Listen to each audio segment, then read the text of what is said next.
Howdy and welcome to episode 2 of WWW. What a week in wrestling. I'm Adam, affectionately known to my university friends as Adamius T. Mighty. The T stands for the. Great wrestling name, you will never beat that. Okay, going to have a run through of news, reviews, and a little bit of Fantasy Wrestling League action for the week. Let's kick off with the news. Velveteen Dream comes up first. Not looking too great for him at the moment. He's been accused, let me say that word again, accused of sending a bit lewd messages to minors, which includes photos as well. He's coming out and saying he's been hacked. We'll let the authorities decide on that one before I speak any more about it. Raw and SmackDown, very poor ratings this week. Not surprised with what's going on at the moment. They just need to get back to normal to improve those ratings. In the ratings, though, AEW defeated NXT after a couple of weeks of NXT winning. Quite surprised at that, because AEW did not have a particularly strong episode this week, lineup-wise. Dustin Rhodes sending a tweet out to his followers about the lockdown, that it should be ended. He should know better than this. He's very experienced and he's been worldly knowledged, and he shouldn't be sending things like this. He knows the pull that he has with the audience. He took it down very shortly after he posted it. Kenta from Japan is claiming royalties need to be paid to him from CM Punk for the go to sleep finishing move that CM Punk used to do, which Kenta says he invented.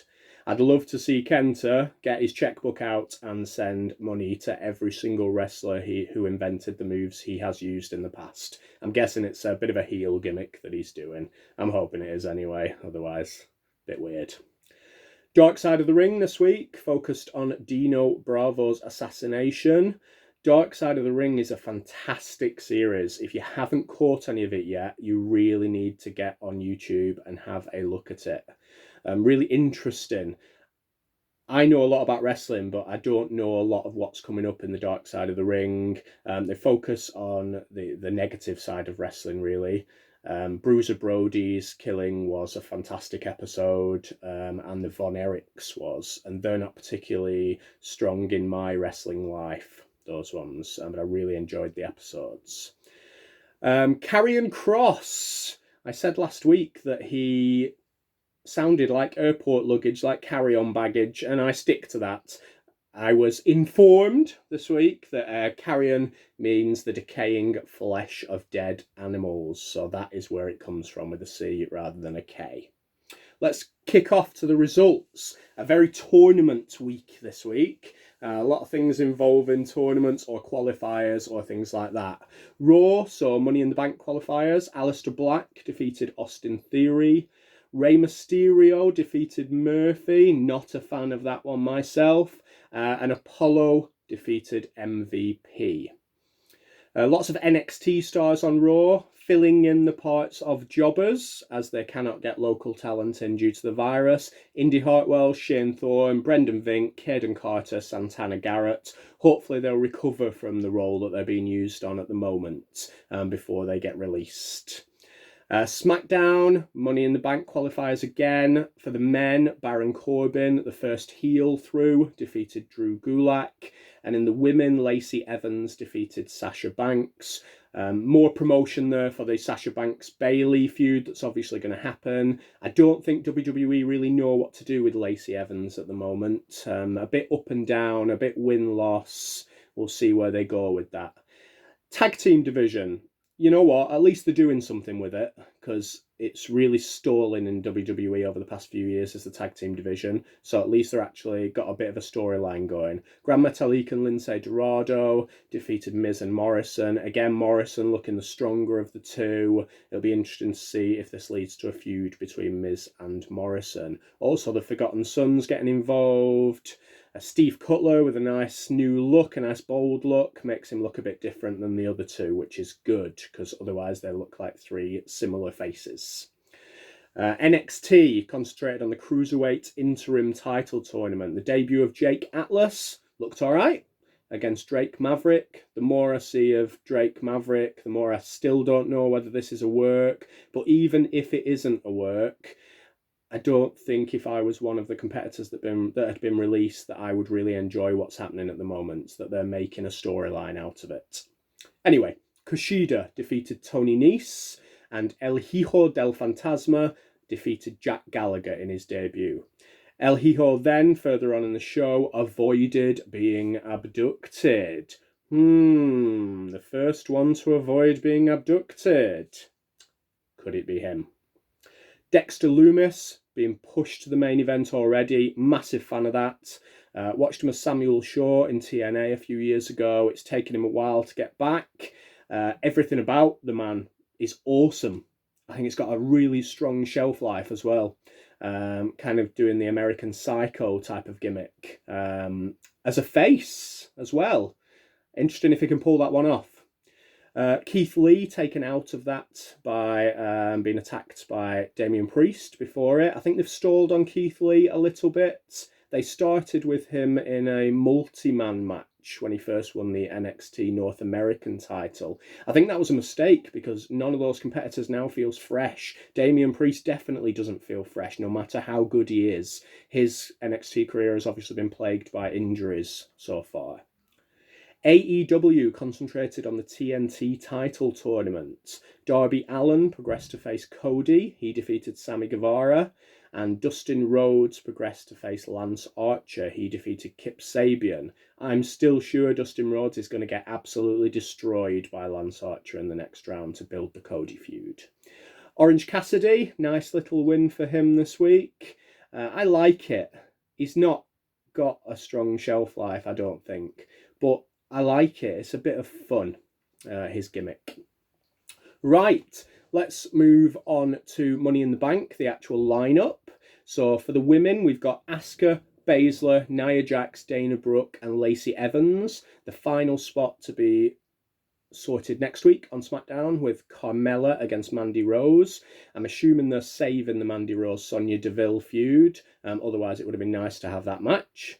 The men, 5 spots filled again. Daniel Bryan, Aleister Black, Apollo, Rey Mysterio, Baron Corbin, and the final match being Ziggler-Otis next week. I'm assuming Ziggler will win that. It would make sense to have 2 heels in that match and get his revenge for WrestleMania.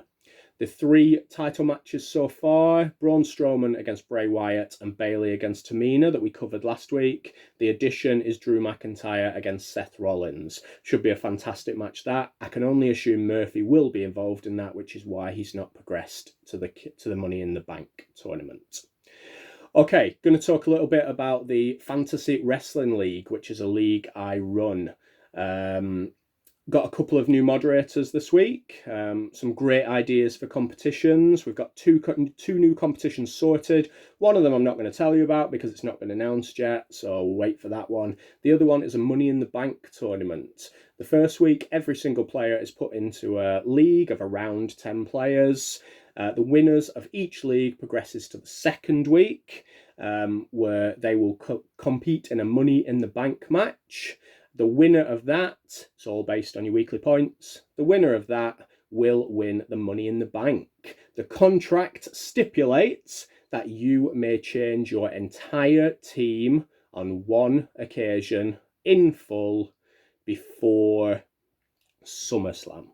You can keep any people in your team you want, but you can only do one change all at once for as many of your team as you like. Right, the competitors. We've got like a value for money type thing that one of my friends has created. I have to thank him, Robert E.A. Spears. It's in the name. Fantastic on Excel with formulas. Me, not so much, so he's helping me out at the moment. And we've devised a kind of average per £1,000,000 for who is the best value at the moment based on the current prices. So weekly, the best value at the moment based on this week was Jake Atlas, 4.29 points per million. That's per million that he's worth. Monthly, 4 weekly, Drew McIntyre heads that on 14.25 points per million. And I've split the yearly one up into two. AEW didn't start until after we'd already started the league. So the winner of AEW so far, the one who's worth the most based on the averages, is Sean Spears, 1.94 points per million so far. And in the men, Aleister Black leading everything overall with 11.59 points per million. So he's looking best value so far in the league. We've got a new thing to end it, which is Collector's Corner. I'm going to show you 3 or 4 things based on recent things that I've collected. Comment on it in the comments if you wish. Show me some of yours if you wish. What have you got recently to do with the world of wrestling? First one is a custom figure made by me, a Mattel Elite Custom.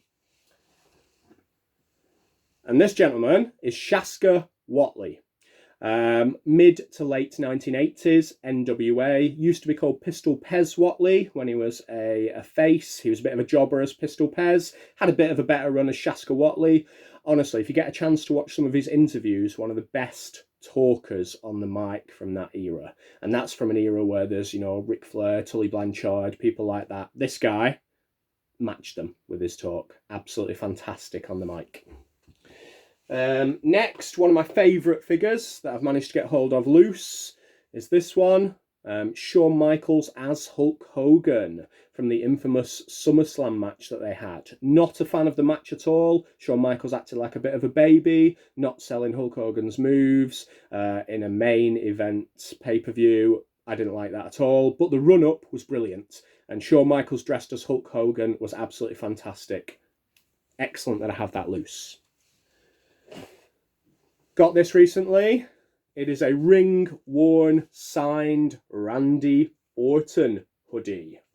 And we got the Viper on the back. Going to get that up somewhere behind me on display soon. Fantastic to have that in my collection. The very last one is me finally getting round to showcasing something I got at Double or Nothing last year in Las Vegas.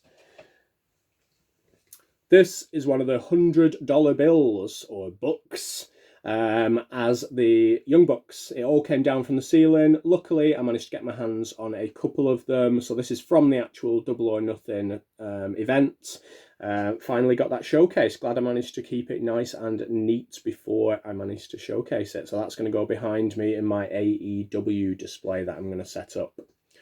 Right, guys, any comments on those? Make sure you leave them for me. Do you agree with what I've said? Do you not agree with what I've said? Any questions or anything like that? Feel free to leave them for me in the comments. I have been Adam. Thank you very much for listening. See you next week.